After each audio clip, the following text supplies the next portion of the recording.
ball, which I really liked, the black and white picture. But when they did the cover, they wanted a color cover, which of course I understood, and they did a group portrait, and they did many portraits. And so, I don't have those negatives. I suppose Miramax does.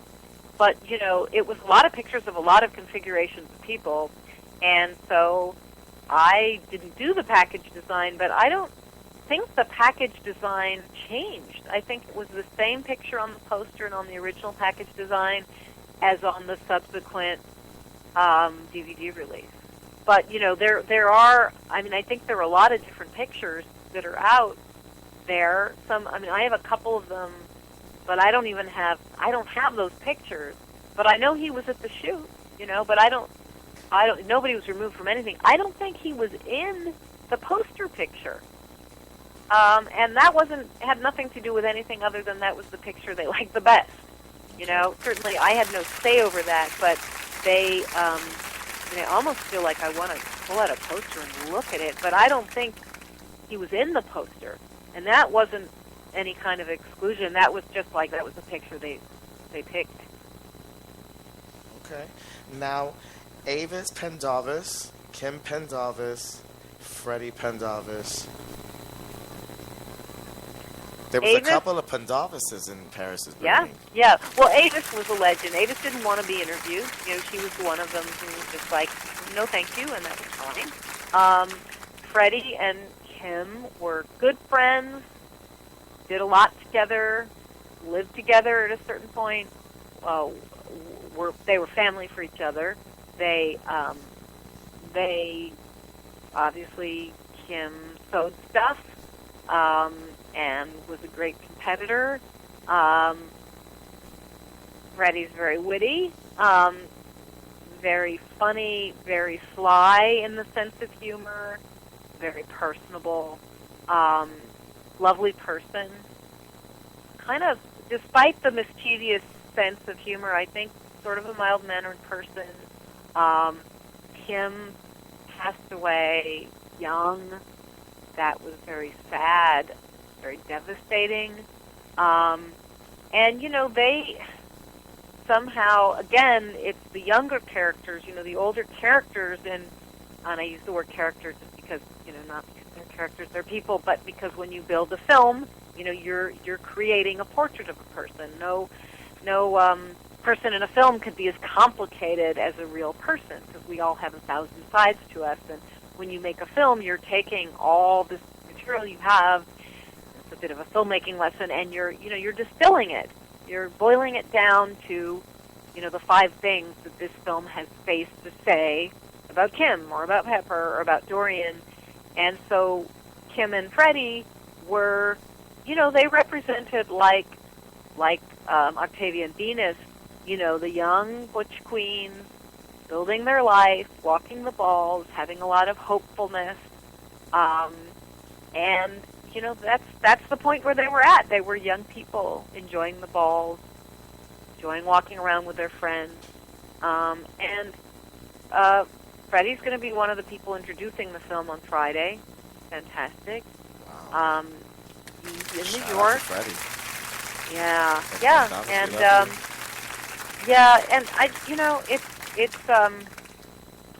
I'm really excited that, this is going to be the first screening, I don't know, I want to say almost ever, because when the film started, there were film festival screenings, but there was never any money to bring anybody to the film festivals. There was no distributor at that time, and when Miramax released the film, there were some AIDS benefits, like there was one in Los Angeles, there was one in San Francisco, and there were some people, they did have travel. Willie traveled with the film. I think Dorian traveled with the film. But there wasn't, they didn't even have the budget to just have everybody travel with the film. No even big budget film will bring around a lot of the cast to do that, because they don't do that. But so, I think in terms of this being an event where there's going to be 25, 25 people walking in front of during this ball that precedes the film, plus Junior, Freddie, Saul, all introducing the film. There's never been anything like that. And so 24 years later, I'm pretty excited that people are going to be there to represent for the film. Congratulations, Jenny. Thanks. You deserve it. Well, the film deserves it, and the film is, I mean, I worked really hard on that film for 7 years, and I believed in making it, and I learned a lot, and I worked my ass off. But when you make a nonfiction film, when you make a documentary, you're channeling something. Something is flowing through you. And what drove me every second of the 7 years it took to make that film was the greatness of what I saw. And, the brilliance, the beauty, the talent, the sustenance of everything I saw in the ball world and all the specific people I got to know. There were hundreds of other people I didn't get to know. This is a tiny group of people who ultimately were the stars of that film, and many other worthy ball people I didn't know, or they didn't make it in because we only, could make a certain length of film. But, the credit is, it's the ball community. It's the splendor of the ball community that drove me on. And I had a mission, not because Jenny the filmmaker, not that I'm saying I didn't want to make a wonderful film. Every filmmaker wants to do that, just like every dancer wants to dance beautifully, and every ball walker wants to win a trophy, and every writer wants to write a great novel, etc. So yeah, I wanted to make a beautiful film, but always driven by these folks, this world, this dance form, needs to be seen, and it needs to not only be seen by a wider world, it needs to be seen by the people in the world so that they can see themselves reflected back as beautiful as they are. And that was more an issue in 1991. Now, any kid with a phone and some ambition could probably go make a film. And it's a different era where ball people can go and make their own darn film. And, and we're in an era where I hope that more people can be empowered to tell their own stories. And I've tried to help with that as I can. And sometimes I mentor young filmmakers, and sometimes I teach. And I just encourage anybody, if you look at any film and you say, I don't like how they represent me, I don't like that film, I don't like that representation of this, that, and the other, and I know it's wrong, then go make your own film, or help someone else who's doing it. Because I think it's very important, the images we see.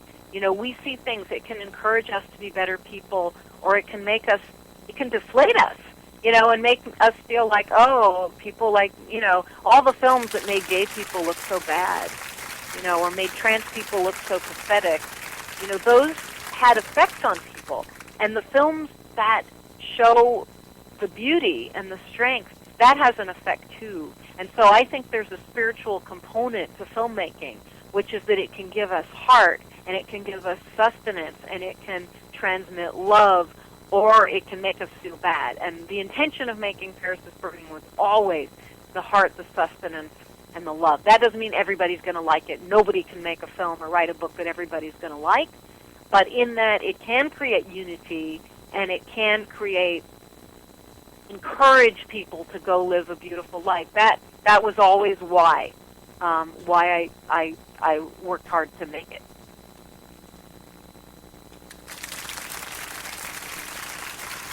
Okay, so several of the most heavily featured performers wished to sue in 1991 for a share of the film's profit. Why do you think everything turned around like that? Well, I think what happened was there was a perception that the film was a hit, which for a documentary it was.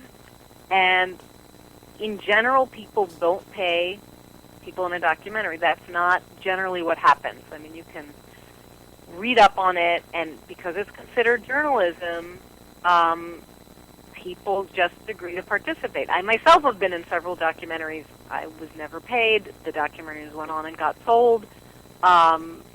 It's just you sign a release. The release says the film can use your image. You won't edit it. You won't get paid. That's how it works, for better or for worse. And that was what we did. Our executive producer, no one said, you got to pay people. But the film then was sold. And so the right thing to do was to take a portion of the money and pay people. So, I mean, I didn't just say, oh, well, you got a release, so,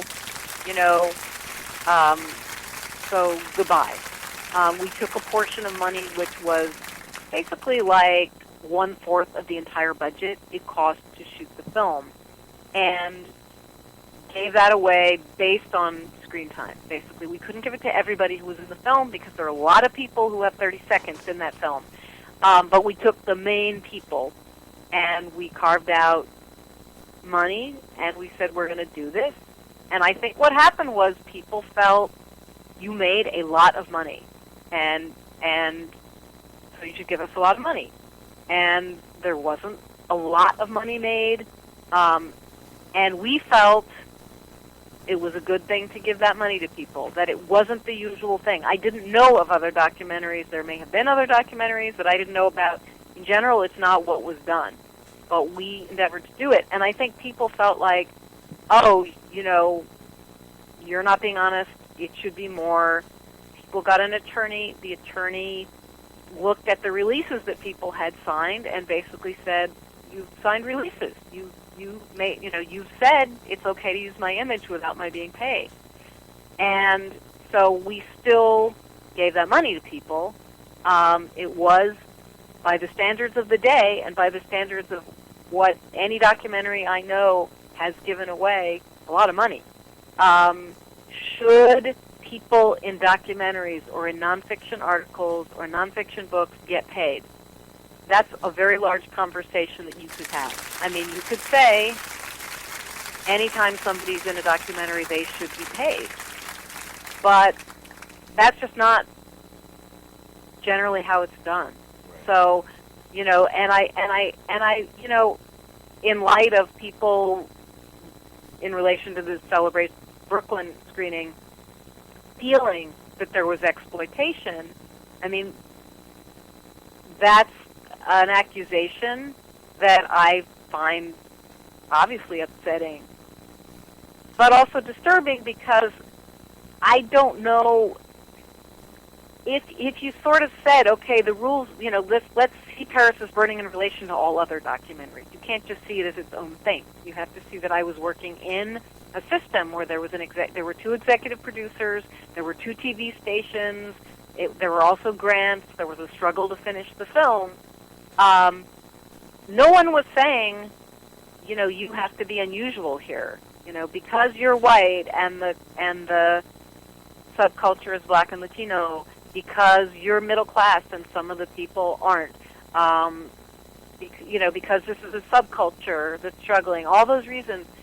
No one sort of said, well, you'll have to make a different kind of film here. Everyone said, get the releases, have people sign the releases, and then it was our decision to say, okay, the right thing to do is to give money away. And that doesn't make us saints or anything. It just means that in the day, I think what we did was the right thing. And I know plenty of documentaries made where the filmmaker isn't from the community they're representing. There are differences in terms of ethnicity, in terms of, class access to filmmaking, where there's not even a penny given. And that is, and the reason is because it's journalism. And, I actually read an article. I wanted to research this because my sense is that, in general, what we did was unusual in the direction of let's give away a lot. Let's be as fair as we can. Let's pay people way more than they would have gotten if they'd been an actor in a film of the same budget. And actors are always paid, or sometimes they are, whereas documentary people are generally not paid. Anyway, I read this thing, and so some of the people who feel they're revising it, some people feel they're revising that situation, they're like, okay, well, we'll give $50 for somebody's time, and that's not enough. So I don't know. So I think that's what happened. I don't know if I were, like, now I'm making a documentary that's basically about myself. So I'm the subject, and there's some people that I'm interviewing about the topic, which is grief and loss. So I'm making a film now about how I lost 4 family members in 5 years, and about how our culture deals with loss and grief. And you can hear when I talk about the people from the ball world that I've lost, I think a lot about this. So the film I'm making now is not, it's not relevant because I'm not talking to people from a subculture and basically telling my own story. But I feel like if I were to